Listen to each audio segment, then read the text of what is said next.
Bonjour tout le monde et bienvenue en deux traites. Merci d'être avec nous. Je suis Sabrina Caron et je suis en compagnie de mon collègue René Dutil. Salut René. Salut Sabrina. Bonjour tout le monde. J'espère que ça va bien. As-tu du nouveau, Sabrina? Du nouveau, on en a un peu à tous les jours sur les fermes, mais cette année, comme on a un hiver particulier, ça amène la saison des sucres, la saison acéricole un peu plus rapide qu'habituelle. Fait que on est un petit peu dans le jus, mais j'imagine que ça va se placer. On a l'habitude de toute façon, comme producteur, d'être débordé. Nous autres, pour continuer sur le temps des sucres, on a une petite érablière familiale à Chaudière encore. Là.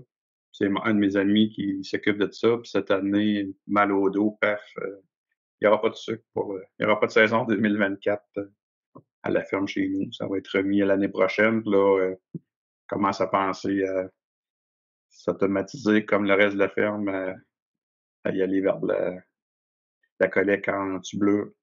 Oui, ça facilite de beaucoup le travail. Et c'est bon pour les Arabes aussi. Là. Il y a plein d'avantages, en fait. Là. Fait que, ouais, ça serait peut-être une bonne idée. La Journée internationale de la femme aura lieu le 8 mars, comme à chaque année, et on a préparé une édition toute féminine pour vous cette année. On avait reçu beaucoup de bons commentaires la première fois qu'on l'avait fait, donc on a décidé de refaire l'expérience. C'est important pour toi, la Journée internationale des femmes, Sabrina?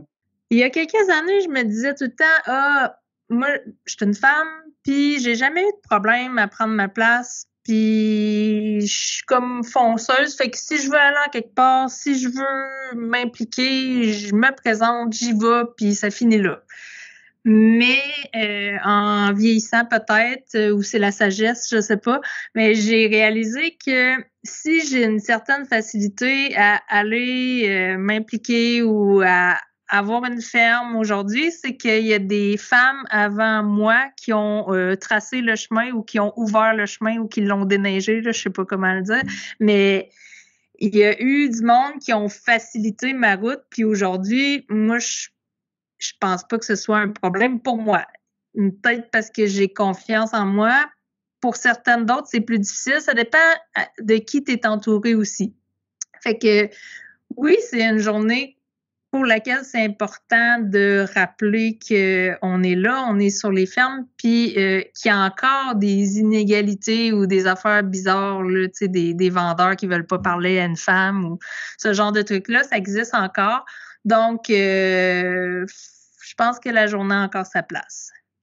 Toi, René, je sais que tu es entourée de femmes parce que tes deux filles étudient ou travaillent aussi à la ferme. Donc, penses-tu que c'est encore une journée d'actualité en 2024, la journée de la femme? Oui, ça le sera toujours. Mais il y a eu beaucoup de fêtes, puis il en reste encore à faire. Mais si je regarde mes parents, mes grands-parents, puis aujourd'hui, la place de la femme est plus reconnue en agriculture qu'avant.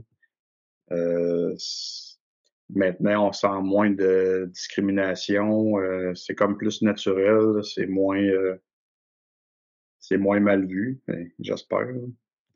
Mais tant mieux. Tes filles, ont-tu eu quelques défis ou ça va relativement bien?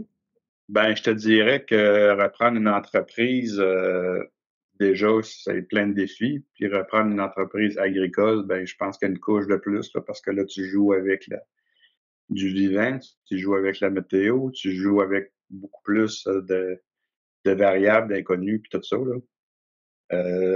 C'est pas tout à fait facile pour les conjoints, c'est beaucoup de... C'est différent. Je pense que t'es passé par là, toi aussi, là. C'est plein de défis, mais comme mes filles disent, ce qui tue pas rend plus fort. Ah, ils ont une bonne attitude. J'ai hâte d'en entendre plus là-dessus et d'avoir vos perspectives pour mieux comprendre votre réalité et avec nos deux invités, Anna-Maria Martin de la ferme Laramie et Viviane Mathieu de la ferme Caribou. Merci d'être à l'écoute dans deux traites.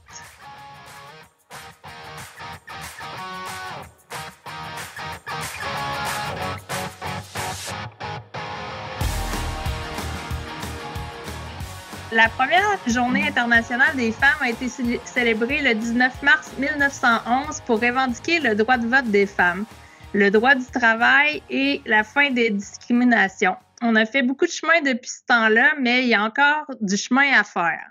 C'est une journée importante pour regarder la situation des femmes dans la société et nous, on va en profiter pour faire le bilan de ce qui se passe dans l'industrie laitière avec nos deux invités. C'est ce qu'on va faire immédiatement avec Anne-Maria Martin de la ferme Lorami et Viviane Mathieu de la ferme Caribou. Bonjour à vous deux et bienvenue à Entre deux traites. Allô Sabrina.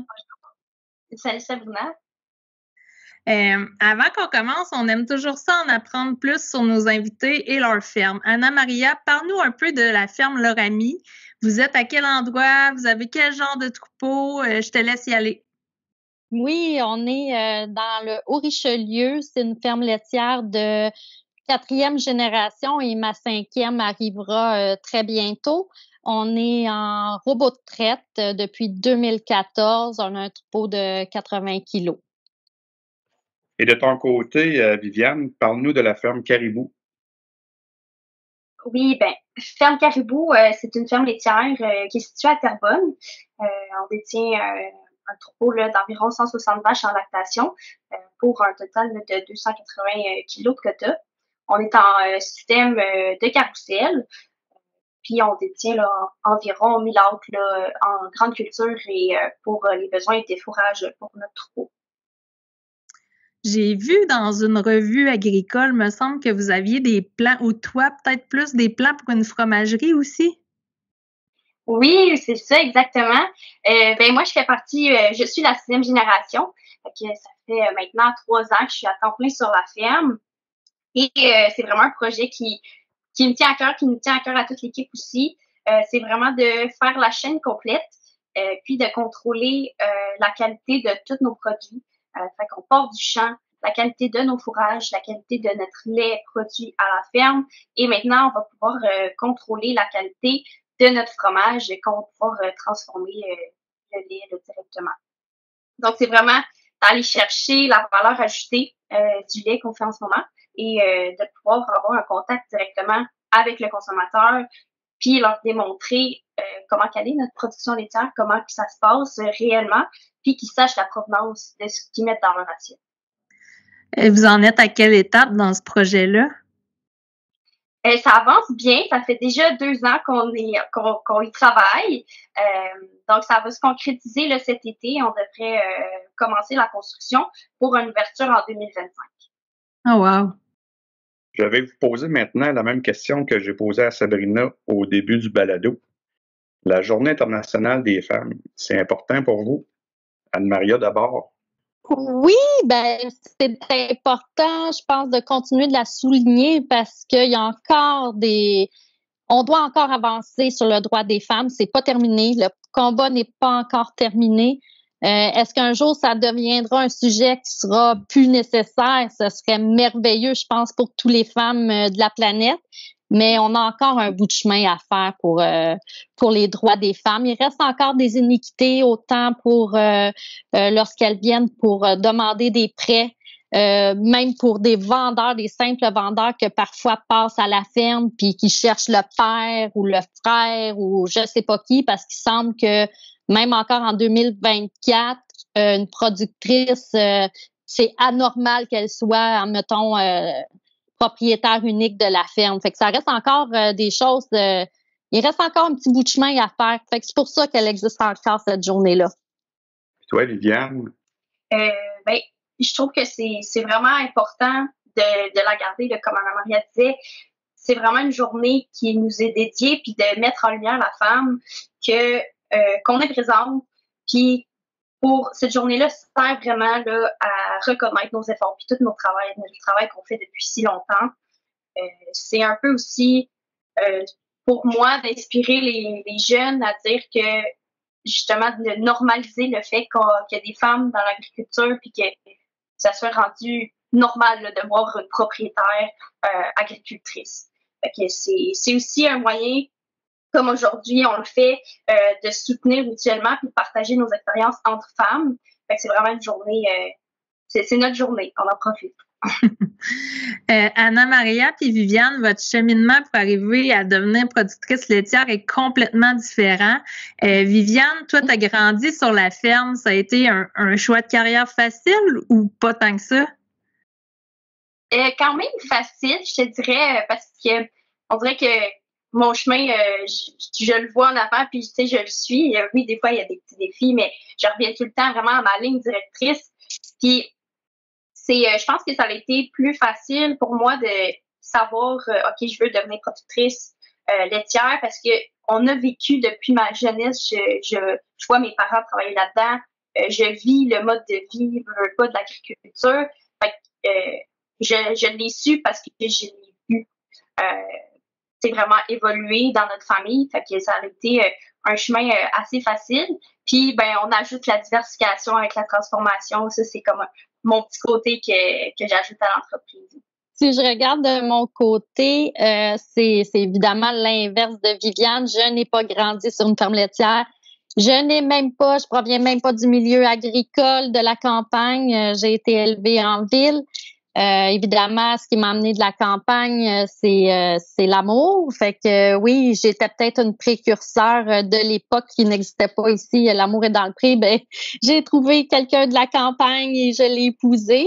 Par contre, de devenir la journée de devenir productrice agricole, c'était un choix pleinement assumé. C'est un choix que j'ai pris parce que j'avais aussi mon travail à l'extérieur, ma carrière, j'étais éducatrice de centre de la petite enfance, fait que j'avais mon DEC, tout ça. J'étais même rendue à l'échelle, la dernière échelle de ce que j'avais avec des avantages sociaux assez importants, des semaines de vacances payées, tout ça, tout le tralala. Fait que c'est vraiment un choix que j'ai pris de me retirer et de venir rejoindre mon mari sur la ferme laitière. Au moment que les parents devaient quitter, ben je suis venue puis j'ai introduit la ferme laitière avec lui en copropriété. Fait que c'est un choix pleinement assumé et de décision éclairée, si je peux dire. Ça n'a pas dû être quand même évident de prendre cette décision-là, mais je pense que tu as sauté à 2 pieds joints dedans là, pour te connaître. Est-ce que tu penses que le fait que tu sois une fille de la ville, ça amène une perspective différente sur la ferme? Est-ce que ça a des avantages à ton point de vue ou au point de vue des gens avec qui tu travailles? Il y a plein de choses qui peuvent amener différemment, un peu sur l'aspect du travail, de la conciliation famille-travail.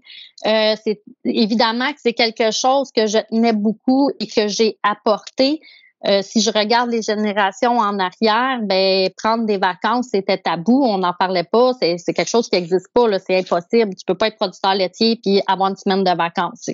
C'était impossible. Maintenant, moi, c'était quelque chose que je trouvais important. Je pense que chacun, peu importe le métier qu'il fait, que c'est engageant, doit prendre des moments de recul dans la vie. Peut-être que ce sera pas 2 semaines, peut-être des fois c'est rien que 4 jours, mais le fait de le faire, je trouve ça important. Fait que ça amenait ça, puis il y a aussi l'autre côté de un peu tout le monde urbain, tu sais, qui semble très loin, cette bébite-là, par rapport à nous dans le monde agricole. Ben moi, j'ai une connexion, je reste connectée avec ce monde de la ville-là. Parce que souvent, on dit, ben voyons là, entre les consommateurs, entre la ville, l'agricole, on a 2 mondes. Ben moi, je suis comme entre le milieu de ces 2 mondes-là parce que toute ma famille est encore en ville. Fait que j'ai vraiment une connexion, je sens leur pouls. Fait que des fois, j'amène des choses, des visions de dire, admettons, producteur laitier, ben moi, c'est ce que j'entends. Oui, on a une grande équipe, mais tu sais, d'avoir ce pouls-là en tant que productrice, je pense que ça me conscientise. Parce que des fois, on fait des choses à la ferme, puis on se dit, on les fait pour le meilleur, effectivement, mais d'avoir encore ce son de cloche-là de justement nos consommateurs à l'extérieur, en ville, ben c'est une sensibilité que j'ai peut-être un peu plus que d'autres ont pas. Viviane, comment tu réagis à ce que Anna-Maria nous raconte? Ben ça fait bien du sens. Je dirais, nous, on est à Terrebonne, on est à 30 minutes de Montréal, donc on est vraiment proche des consommateurs.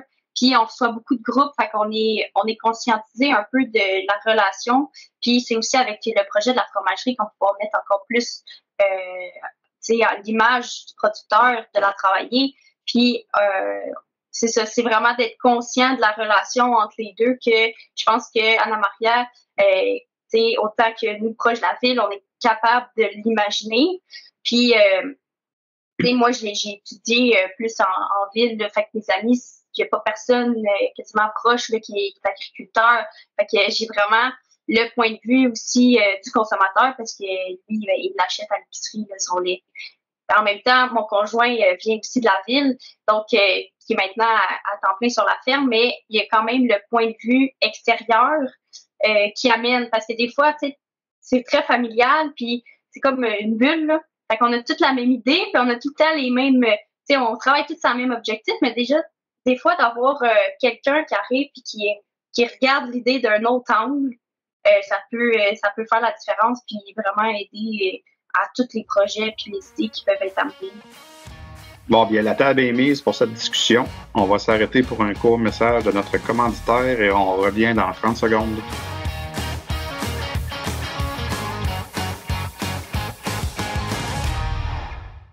Comme chef, je composte beaucoup. C'est ma façon de redonner à la terre.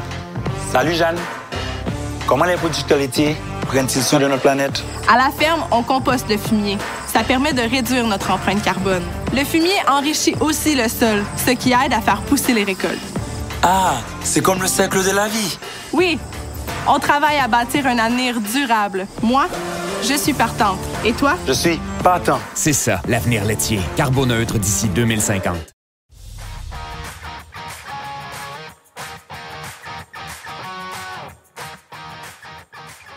De retour avec Anna Maria et Viviane Mathieu sur la place des femmes dans l'industrie laitière. Je veux revenir sur la place des femmes. La production laitière, c'est traditionnellement une affaire de famille, donc la femme est toujours là depuis le début. Viviane, comme tu le mentionnais tantôt, tu es la 6e génération. Comment tu vois ça?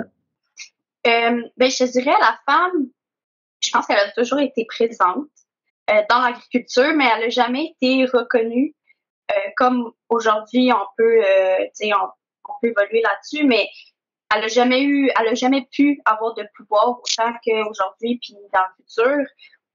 Elle travaillait toujours un peu dans l'ombre, derrière le mari, puis là en ce moment, ce qui est de plus en plus vu, c'est nous on s'assume, on est propriétaire, on prend des décisions. Fait que c'est vraiment, on voit l'évolution. Mais je te dirais, dans notre cas, à la ferme, ma grand-mère, c'est une personne qui prenait sa place, puis fonceuse. Fait qu'elle a eu des parts là à partir de 1987. Ça commençait, là, c'était vraiment dans les tout débuts on est une famille quand même très ouverte. Fait que mon grand-père, il a pu y donner des parts. Puis ce qu'elle m'expliquait, c'est drôle parce que ça avait en relation avec ce qu'on parle aujourd'hui. Avant cette date-là, il y avait des subventions pour les propriétaires s'ils étaient 2 hommes, mais quand tu étais avec le mari et une femme, tu n'avais pas le droit à cette subvention-là. À partir de la date où elle est redevenue propriétaire, là, elle a pu avoir cette subvention-là. Mais si tu y repenses, c'est pas si loin, puis il y avait une grosse différence. Fait que je pense que c'est ça. Aujourd'hui, on s'assume, on prend notre place, puis ça va continuer d'être normalisé, puis de rendre la femme plus crédible au milieu agricole. Anna Maria, toi, ton modèle agricole féminin, est-ce que c'est un peu ta belle-mère? Tu l'as vue en action? Est-elle là pour vous autres aujourd'hui? Elle est encore là dans le sens qu'elle habite tout près. Fait que effectivement, quand je suis pris dans mes réunions, je suis bien contente de pouvoir encore l'appeler de temps en temps, puis qu'elle arrive à la rescousse pour le retour de l'école.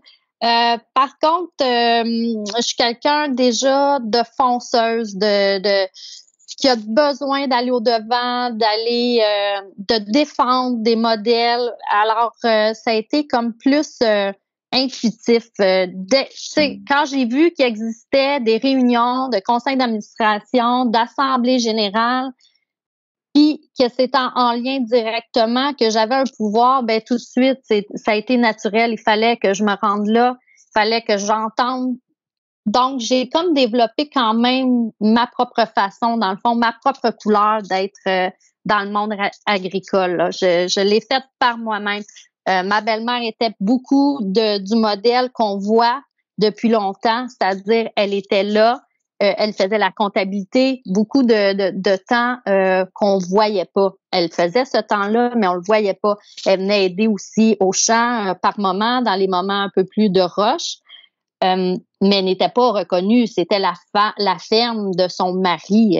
Puis même si elle a eu des parts dans le parcours, ils ont fait la société, elle est rentrée officiellement, mais elle est rentrée très, très tard là, dans l'histoire de la ferme.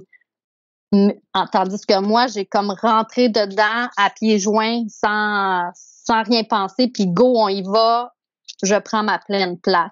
Ce qui a fait un peu l'inverse chez nous, c'est que là, c'est devenu presque ma ferme, puis que mon mari, on oublie que c'est la ferme de mon mari, mais officiellement, c'est la ferme familiale de mon mari. Mais j'ai pris un peu beaucoup de place, qui est devenu comme les gens pas comme c'était pas ta ferme, t'as pas grandi à la campagne. Non, pas du tout. J'ai comme fait effacer tout mon parcours parce que je l'ai pris à 120% comme dans tous mes projets. Les deux, ça fait quand même plusieurs années que vous êtes productrice. Sabrina, j'aimerais ton point de vue là-dessus aussi. Est-ce que l'arrivée de la technologie, est-ce que ça aide à intégrer les femmes dans le métier? Viviane, d'abord. Oui, c'est sûr que la technologie fait en sorte que ça peut réduire le travail physique, mais comme je le disais, des fois, c'est bon pour tout le monde, là, même les hommes, s'ils peuvent moins forcer, tant mieux. Fait, c'est sûr que de se garder aux dernières avancées technologiques, c'est vraiment un bonus pour tout le monde, mais pour nous aussi. C'est aussi d'avoir accès à toutes les informations plus facilement puis plus rapidement pour des prises de décision qui sont basées sur des données. Fait qu'avec la technologie, on est capable d'aller chercher plein de petits points. Donc, nous, sur la ferme, là, c'est ça, on essaye le plus possible de se garder à jour pour pouvoir se libérer du temps pour faire de la gestion de troupeau ou étant donné que la relève était féminine pour notre ferme, mon père a implanté plusieurs technologies pour que ce soit plus facile et intéressant là, pour moi de pouvoir reprendre tout le travail. Tu veux-tu compléter, Anna-Maria? Je dirais la technologie, je pense, c'est pas juste une question, je trouve que Viviane apportait que c'est pas juste une question au féminin. Pour le futur, ça devient aussi attrayant et attractif pour notre relève. Parce que notre relève aussi, tu sais, là, c'est ça. Viviane est plus dans la relève, elle est comme pas mal plus jeune que moi. Ça devient quelque chose de beaucoup plus intéressant, ça devient dynamique, ça devient plus flexible. Fait que je trouve que c'est un bonus, oui, pour les femmes parce que ça va être moins dur physiquement, mais nos hommes de l'époque, ils ont été maganés, là. Si on regarde les grands-pères, là, ont tous eu des chirurgies de genoux, de hanches. C'était du travail très, très dur physiquement. Fait que je pense que la technologie, oui, pour nous, mais pour tous dans l'ensemble de l'agriculture, là, c'est un bonus pour la flexibilité, c'est un bonus pour de la performance aussi. On a nos données tout le temps en temps réel, pour qu'on peut aller plus loin dans ce qu'on souhaite amener notre troupeau. Fait que c'est pas juste une question féminin, la technologie. Je trouve que c'est pour l'ensemble et encore plus pour nos relèves qui arrivent. Oui, exactement. Je pense que c'est très positif de ce côté-là. Moi, quand j'ai voulu prendre la relève, mon père, il voulait pas trop que je fasse ce métier-là parce que c'était difficile, justement, physiquement. Mais je disais, il existe des solutions, puis tu sais, fait que ça a été comme plus facile, puis on a modifié des choses à la ferme pour rendre le travail plus facile ou plus agréable, mais il reste que ça bénéficie à tout le monde, là. C'est le premier à être content de plus devoir traire les vaches puis traîner des trayeuses ou il a déjà écuré à main, mon père, fait que tu sais, c'est le premier à être content à plus avoir affaire à ça, là. Fait que non, je pense que ça bénéficie à tout le monde. Est-ce que c'est facilitateur? Peut-être pour la relève, entre autres, là. En tout cas, c'est plus invitant ou c'est plus motivant pour les plus jeunes. Puis on a peut-être une facilité avec ça. En tout cas, chez nous à la ferme, je vois que moi j'ai plus de facilité avec les technologies que que les hommes, mais c'est peut-être une question de compétences ou de t'aimes ça, t'aimes pas ça. Là. Fait que c'est pas mal ça. D'après toi, Viviane, le gros défi pour les productrices laitières en 2024, c'est quoi? Il y en a quelques-uns. En fait, ça serait, je pense, de continuer de valoriser la place de la femme dans le métier de l'agriculture, qui est pas nécessairement valorisé aussi. Si on prend juste le métier de producteur laitière, ben ce métier-là n'est pas mis de l'avant aussi tant que ça, comme parmi tous les autres métiers. Donc, d'aller chercher la femme dans ce métier-là, puis de la mettre en valeur, en lumière, je pense que ça peut être un beau défi. Puis, comme je disais un peu tantôt, c'est de se rapprocher des consommateurs, de briser un peu les idées préconçues qu'ils peuvent avoir, parce que c'est sûr que notre milieu est un peu dans un milieu vieillissant. Fait qu'il y a moins en moins de relève. C'est vraiment d'actualiser l'image de l'agriculture au vif de la mise à jour d'aujourd'hui. Un portrait de l'agriculture, oui, c'est des femmes qui sont présentes. Oui, il y a de la relève, il y a de la technologie. C'est vraiment de pouvoir pousser cette idée-là proche des consommateurs puis d'avoir une relation plus forte avec eux. Parlons un peu de ce qui se passe plus largement dans l'industrie laitière. Anna-Maria, tu viens de la ville, puis dans quelques semaines, tu vas devenir présidente des producteurs laitiers de Montérégie-Ouest. Félicitations en passant. Merci. C'est quand même spectaculaire comme cheminement. Juste entendre le mot, là, j'ai des gargouillements dans le ventre. Fait que c'est vraiment quelque chose de gros pour moi. Écoute, le jour 1, j'aurais même jamais pensé qu'un jour je serais là. C'est pas quelque chose que j'étais à la recherche de me rendre. C'est simplement la vie qui m'a amené jusque-là. Mais je t'avouerais que c'est un grand vertige là, de savoir que à partir d'avril, je serai à ce poste-là. Mais je pense que il devrait y avoir plus de femmes qui se rendent là aussi. Tranquillement, on voit un vent de changement, mais il n'est pas encore assez établi. Les femmes se rendent pas encore assez dans les postes clés, des postes décisionnels. C'est ce que je souhaite qui arrive, autant sur leur propre ferme que souvent ils n'ont pas de part. Ben moi, je souhaite que ça devienne quelque chose qui est normal, là, qui puisse intégrer les fermes à titre de propriétaire, qui puissent intégrer des postes clés dans les conseils d'administration. Il n'y en a pas encore assez. De plus en plus, on en trouve à la base, mais qui montent plus haut, il n'y en a pas beaucoup. Je crois qu'on devrait, dans le vent de changement, d'en avoir plus, et c'est ce que je souhaite. C'est un gros mandat, c'est ce qu'on m'a dit beaucoup, et c'est des hommes qui me l'ont dit, puis pas de façon négative, c'est qu'on ne croit pas assez en nous-mêmes. La femme va se remettre beaucoup en question avant d'accepter, va consulter, demander à la planète entière de savoir si elle a les compétences, savoir si elle est faite pour ce poste-là. On se remet énormément en question, fait que c'est ce qui fait qu'on fonce moins, puis qu'on se rend pas à des postes plus hauts, décisionnels, mais qu'on devrait plus se faire confiance. Les compétences sont là autant, c'est juste que l'homme souvent va foncer, dire ben ouais, go, j'y vais, il y a une place, se pose pas de questions, remet rien en question, on y va. Nous, on fait un processus épouvantable qu'on devrait peut-être pas faire, mais c'est comme un peu à l'interne, dans notre génétique, je sais pas, mais il va falloir que ça change parce qu'on a autant de compétences que les hommes pour pouvoir accéder à ces postes-là. Malgré que ça donne un grand vertige.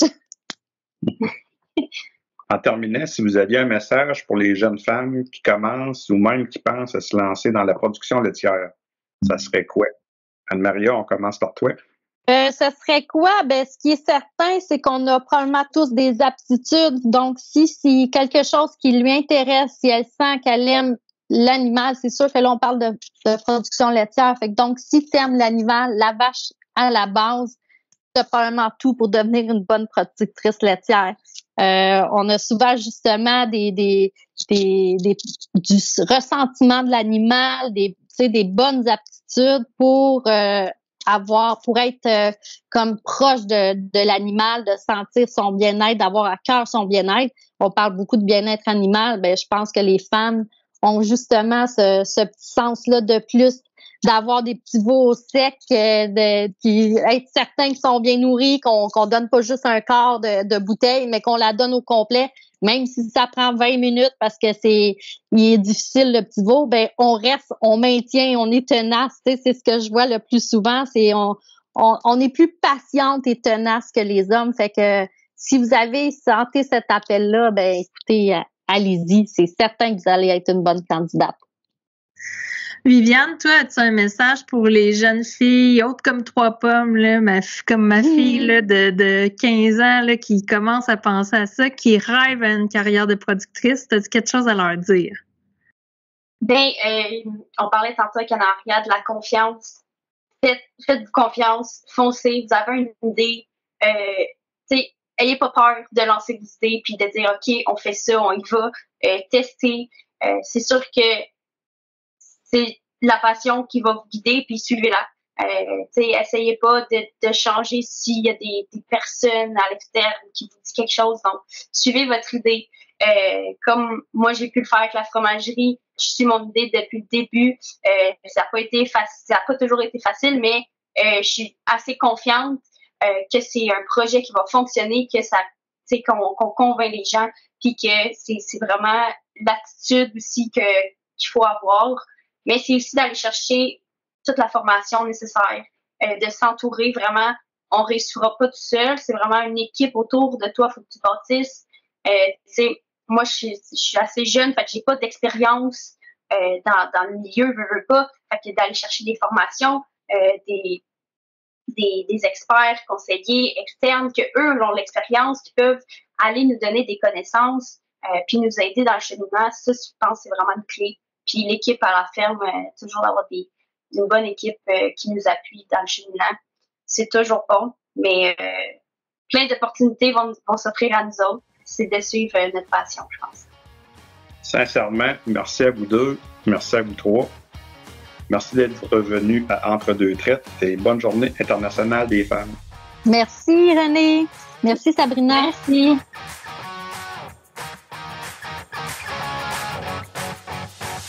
René, avec ce que tu as entendu de nos 2 invités, as-tu une réaction? As-tu quelque chose à ajouter? J'ai trouvé ça très inspirant. 2 personnes, premièrement, qui s'expriment super bien. Puis je pense que 30 minutes, c'est pas assez. Là. Mais puis, on va les voir plus tard, les 2, je pense. Ça va être intéressant de suivre leur parcours. Ces deux productrices agricoles laitières-là. Ouais, c'est vrai, c'est 2 femmes qui ont confiance en elles puis qui ont des projets distincts.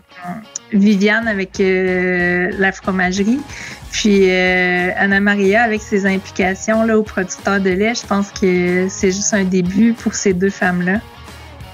Et voilà, c'est tout pour cet épisode d'Entre deux traites. Merci à notre commanditaire, les producteurs laitiers du Canada. Et merci à notre équipe de production, Carl Bélanger et Bruce Sargent. Et surtout, un gros merci à nos invités Anna-Maria Martin et Viviane Mathieu. Bonne journée internationale des femmes tout le monde. On se retrouve bientôt pour un autre épisode d'Entre deux traites.